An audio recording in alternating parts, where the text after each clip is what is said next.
I want to make sure that you know that our sponsors, besides Freetown Village and Storytelling Arts of Indiana, is sponsored by Gelser Investment Manager, and our media sponsor is WFYI.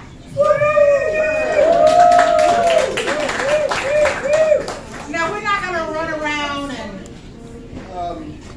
hold the plate. But this is a free event, but we will accept donations. You don't have to reach in your pocket because I think most of you spend it on Gomez BBQ. I get to delish. But you can send a donation by texting 44321 with SAI in the heading. That's standing for Storytelling Arts of Indiana. Now listen, you know this story has to be told in first place. This story should be true. But like I tell everybody, I'd rather eat fried chicken than lie to you. The story cannot be any longer than 5 minutes. The story must be told in the first person. And we give prizes for stories. Did you know that? Half of you just came out because you knew it'd be a good time, but we give first, second, and third place prizes. And I am so excited to be here to listen to these stories. Well, since we're here, I might as well tell you what's going to happen next month. If somebody's meal ready, you want me to call you? Yes or no, maybe? Just because I got the mic, I don't want the business to stop. I don't want you not to be able to get your chicken quesadilla. At any rate, next month we'll be meeting again on December 15th, that's Wednesday, at Chatham Tap and Button. Chatham Tap. Come early, have something to eat, and that theme is going to be called Childhood Memories Unwrapped. It's not a therapy session. But if you guys have a story, bring it on. So now, I want to look at our list of tellers. We're going to pull them out of the bag and decide who's going to tell the first story. Our first teller. Where are we going next week? Oh, we're not going to. Is Gloria Danielson.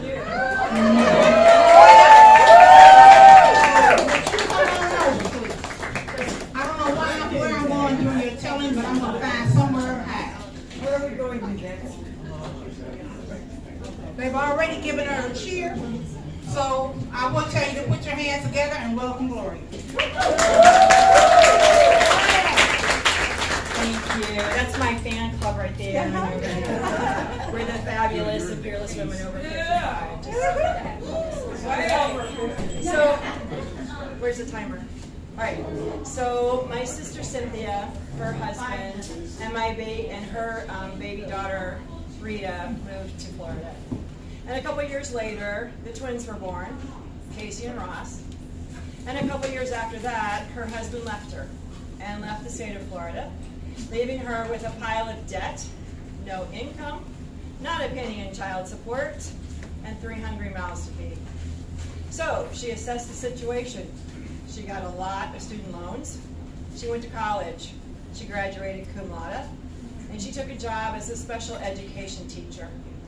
I don't know what Florida pays their teachers these days, but I know in the 1980s it wasn't very much.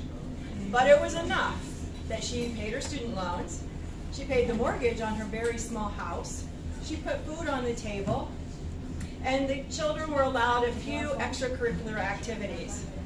She was actually making it on her own until she wasn't. At the age of 32, my sister was diagnosed with a rapidly progressive form of MS.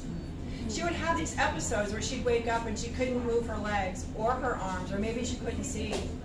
And she never knew when these would happen. She didn't know how long they would last. But the one thing she did know was that she would be more disabled when it was over than she was when it began.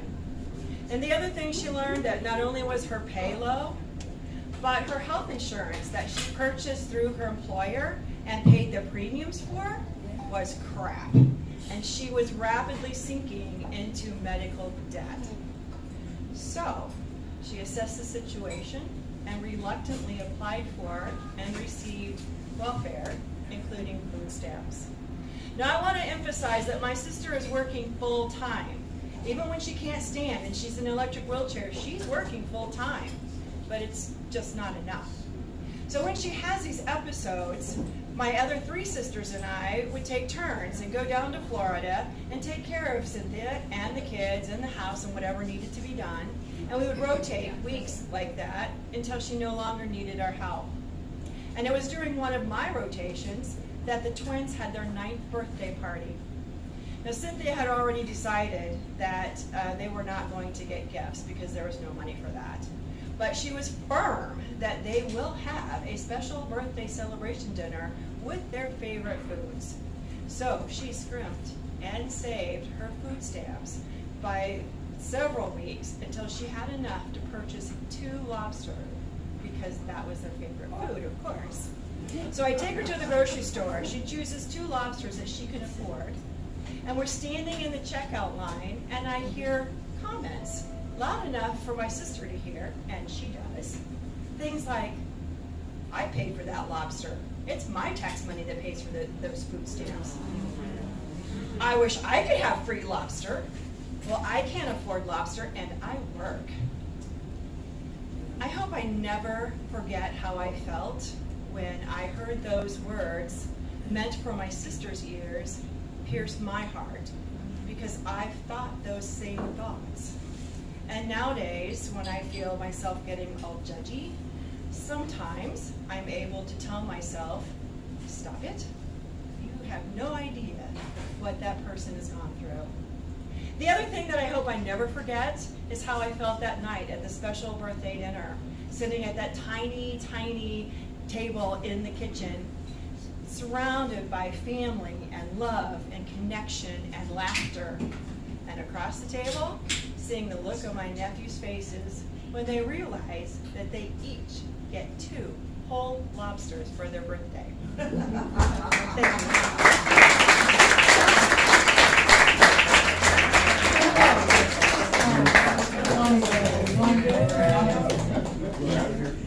You know, I'm tired of people making judgments.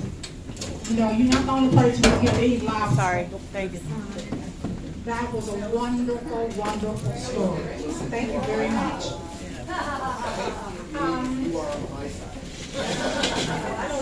Across the table is our topic for today. But let me tell you what's going to happen in January. We're going to host our very first virtual Grand Slam. Now I know you're thinking Grand Slam. It's not a dinner from Denny's. Nope. Not the breakfast Grand Slam. It is an invitation to our past winners from 2021. And they're being asked, they're going to be invited to come back and tell their best stories. And it still must be true, told in the first person, and no longer than 5 minutes. But the first place winner will be crowned, I want to say. I might have to make a tiara myself. Will be crowned our 2021 Grand Slam champion. So pay attention and check out the details, okay? At any rate, you can follow Freetown Village, our storytelling arts of Indiana, and they'll keep you abreast of the activities that are about to happen. And since you're here tonight, if you haven't taken any pictures, like I took a picture, it was after I had eaten my food. I'll be honest with you. I don't think about taking a picture of it. All I think about is eating. At any rate, if you take some pictures, post it to your social media page, let people know what we're doing so they can come out and join us. And our next event is December 15th at Chatham Tap in Butler. Childhood Memories Unwrapped. Listen, I got some more tellers here on this page. I've got a friend of mine who's going to come up and tell a story. Mike Holland. Come on down.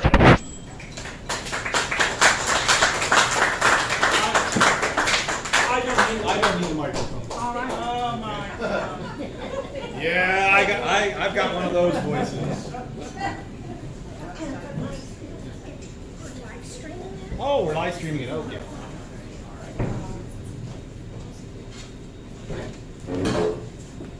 Well, when we started talking about tables, there comes a table that comes to mind. You see, this is the first holiday we're not going to have my father. And at my stepmother's house, where he and she lived for 41 years, there was this small table in an alcove. And you wouldn't think much of it. These days it'd be the sort of thing you'd see at Goodwill for $19.99. And you wouldn't think about what might have been attached to it. But in this case, that table is so special because of the things that happened around it and over it. Simple things, like me telling my father I'd gotten a job in West Virginia right after college. He's like, oh son, it took our family 100 years to get out of West Virginia. Or, Dad, I need to tell you that I'm probably not going to have any kids. He's like, son, you have 3 uncles just like that. What do you think I'm thinking of? You know? He's like, but Dad, son, you're gay, okay? Okay. Thanks, Dad. Or, we're sitting there talking. He's like, son, I just want to let you know, well, I'm not well. And silence came across. I put my hands down on the table. And I said, Dad, I learned a good lesson from you. I'll be here. And then, the most powerful memory I have of being around that table. Being a gay man in the 80s was hard. Very hard. You'd hear it like a drip. The TV would have it coming on. The nightly news. 1,000 gay men died. 10,000 gay men died. It's called GRID, gay-related immunodeficiency disease. And then they came up with another name for it. The name they came up with was AIDS.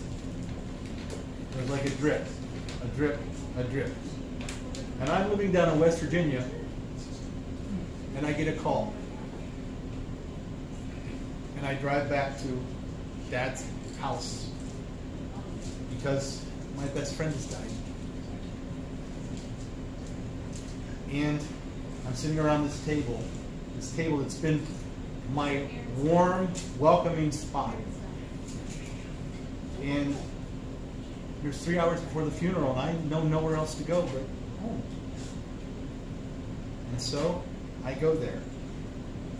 And I'm trying to talk to my father. And he's scared, you can tell, because I'm trying to tell him something that I can't get it out. And he looks at me and he says, son, I'm going to let you know, whatever it is, we are here for you. We love you. And I realized at that moment, he thought I was going to tell him that I had it. And I broke down crying. Dad, it's not me. My best friend Larry. And do you know what my father did? My father leaned across that table, that wonderful little table, and he grabbed me in a bear hug, and he held me as tight as he possibly could. And I dissolved into tears and cried my soul out. And by the time I was done, him sitting, leaning under that table, holding me, I knew the world would go on. And by the way, Katie's coming to my house for Thanksgiving. We just sold the house.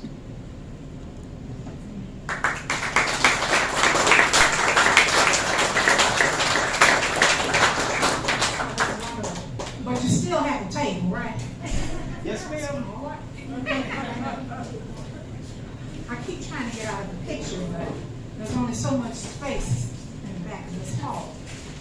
And when I looked at the topic of across the table, I kept thinking, table, what table? And I tried to visualize all the tables I have known in my life. Like, you know, that chrome and red table that had the vinyl chairs, you know. That's the house we lived in when my mother put rat paws in my father's beef stew. And my aunt had a yellow set. Oh, he didn't die, not bad.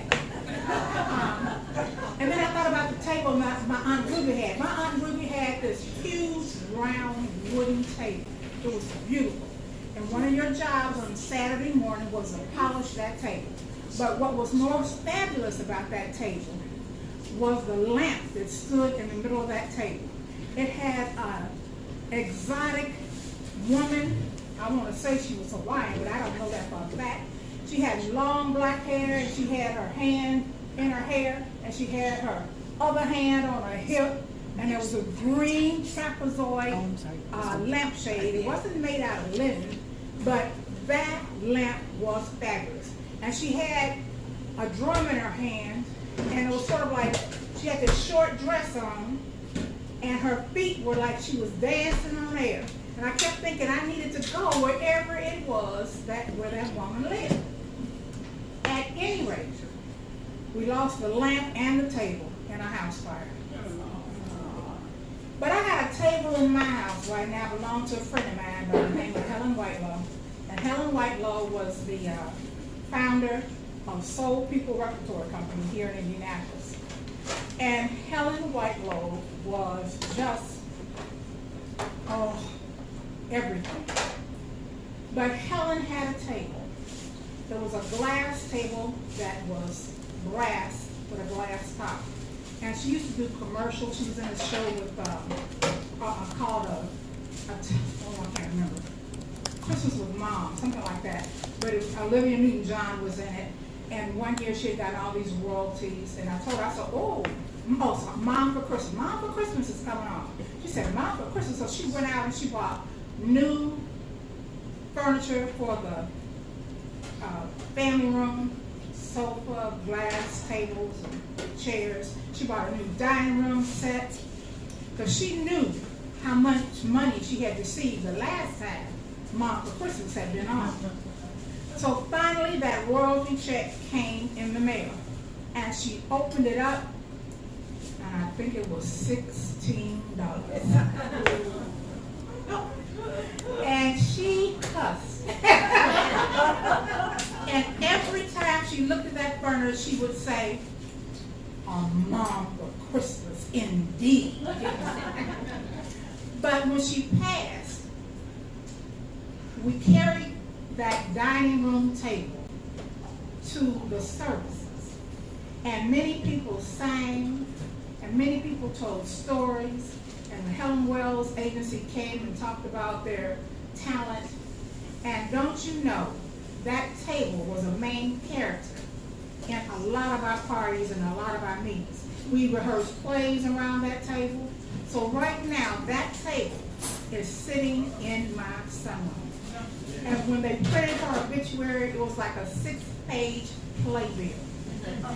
And centered on the front cover, after her picture, was a picture of that table. Because we sat around that table and we did many a thing. So when I thought about across the table, some people were under the table. So I think about Helen Whitelaw and that brass and glass table. I'm just trying to kill time because I know somebody out in this audience waiting to tell another story. And you may not have signed up yet. And I want you to know there is still time for you to sign up. You don't have to be a guest of honor. You know, you could tell Ellen. You could tell one of the tellers who's told already. You could wave to me. And I want your name on my list. You know what I'm saying? Because one good story leads to another. But right now, my next teller is Ken Otis. Ken, come on down.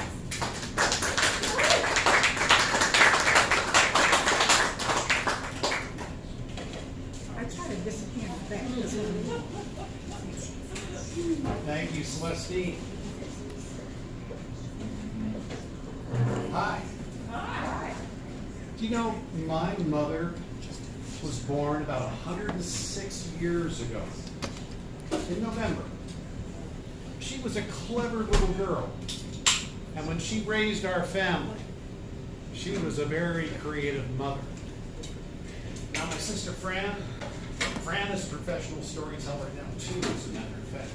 But Fran had kind of a weight problem, 8, 9 years old, too many extra pounds. And she was very sad about that. She had sort of an image issue. My mother said, look, Fran, it won't be that bad. We'll just have you eat more vegetables. And we did something in our family called a bunny lunch. It was using a big leaf from a tree that we had growing outside our house, a catalpa tree. We put celery sticks and carrot sticks and then some kind of a dip.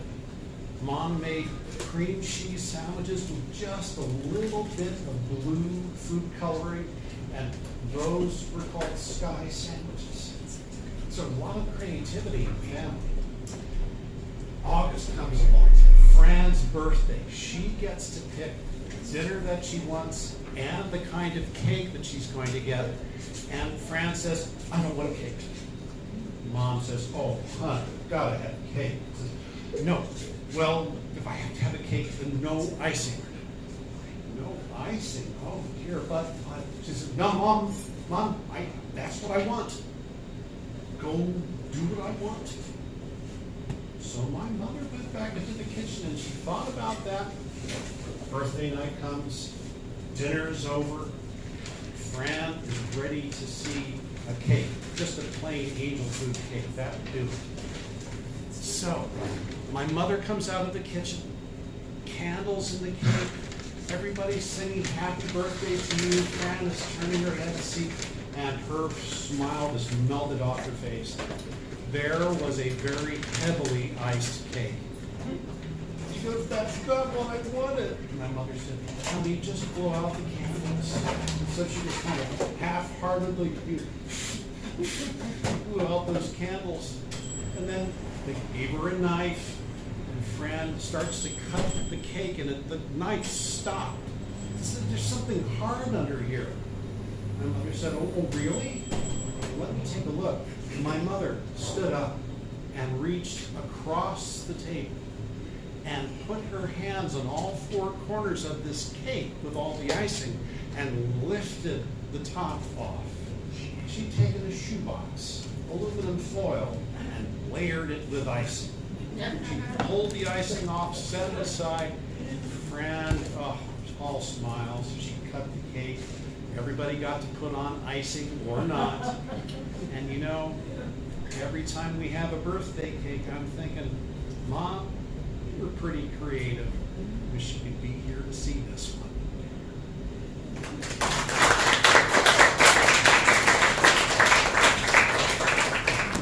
Thank you. I'll turn this back over to Celestine Bloomfield. Thank you. That was wonderful. That was wonderful. I had to go to the doctor today. The news was not good, right? And I try to behave, but I got this philosophy. I could eat this cheesecake today because I might die tomorrow. So one year for my birthday, I said, don't make me a cake, just give me a watermelon, cut it in half and stick some candles in it. That lasted for a day. Then we went and got something good and chocolatey. Okay? That's how life is supposed to be. Now let me remind you one more time, next month we're at Chatham Tap and we're at Butler's Chatham Tap, and we are there on the 15th, and the theme is Childhood Memories Unwrapped. Once again, I'd like to thank our sponsors, Gelzer Investment Management, and our media sponsor, WFYI. Because I got some more storytellers in the audience.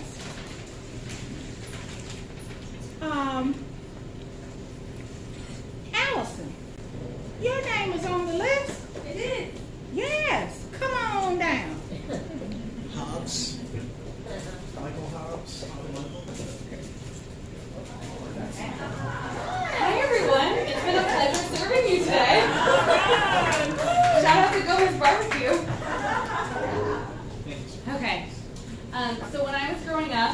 Both my parents worked, and I spent a lot of time with my grandparents in Seven Hills, Ohio. And so we'd spend a ton of time at their house. And my grandparents were complete opposites. My grandma felt like this warm hug. She was just always feeding me buttered noodles, and she was always doting on me. She always had coloring books, and I loved drawing, so that worked out well. She also did that thing that you're not supposed to do. She told me I was her favorite, which was awesome. So obviously I was a big fan of her. And then there was my grandpa, and again, exact opposite. Super tall guy and just really stoic. He was like really lengthy, so he was kind of just like this stone that just like walked around. And he didn't talk to us much. He would spend his time in the kitchen. It was like the farthest corner from like the rest of the family. It was right by the back door. And he really enjoyed gin, so I know that smell well. And he also would collect coins, so he'd always have coins, and he was always playing cards. According to my dad, he was always cheating, but I can't confirm or deny, so I don't know. But I didn't spend a lot of time with my grandpa. But one thing that really stood out about him is when he got angry, my brother and I would immediately run to behind the rocking chair, a terrible hiding space. Rocking chairs are like so small. But we would just get ourselves as close to the wall as we possibly can and make ourselves small. And he would just, this big booming voice, and he was really tall, and it was terrifying. And that was basically interaction with Grandpa. Except for his birthday. We had this tradition as just a family that whenever it was your birthday, we all got together at my grandparents' house. And we had this huge oval table, and my grandpa would be on one side, my grandma would be on the other side, and we were filling it in between. And there'd be this pile-high stack of a bunch of gifts, as well as a lot of cards. So I'm across the table, and my grandpa takes a card, and this would happen every year on his birthday. And for some reason, my aunts and uncles insisted on buying those like really long Hallmark cards. The ones that just go on and on and on. There's just like paragraphs, and it's like, oh my God, you can't mean all these things about this one person that a bunch of people are buying these cards. Anyhow, so my grandpa, again, this tradition, he would read the whole card, front to back, the whole thing. But the strangest thing would happen when he did. His voice would go up and tears would just stream down his face. This man, this like tall, stoic man, he'd get really emotional when he read the cards, and then he'd slowly close it and say, thank you. So my lesson that I learned across the table was even stones have feelings, and sometimes they come in Hallmark cards.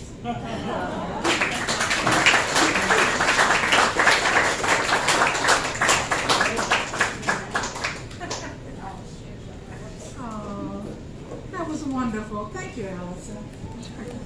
Even stones have feelings. Well, those are back in the days, when I was supposed to show emotion. Thank you so much. I know you're sitting there thinking about telling a story, so don't think you can't sign up. Because right now, Kenny's coming up. Kenny's going to tell us a story. I got a good feeling about this. Welcome, Kenny.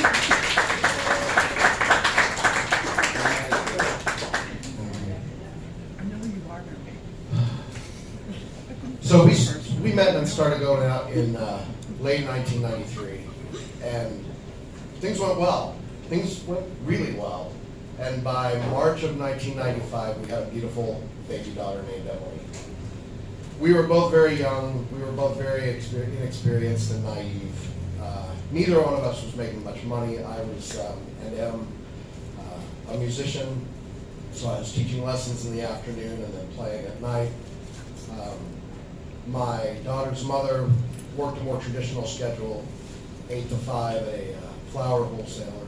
So we thought it worked out well. We thought we had a good schedule. We thought we had a schedule where our daughter could always be with one of the parents just about all the time, and we had very little need for child care, so child care is expensive, and that was good not to have to do much of that. So I got to be the stay-at-home dad.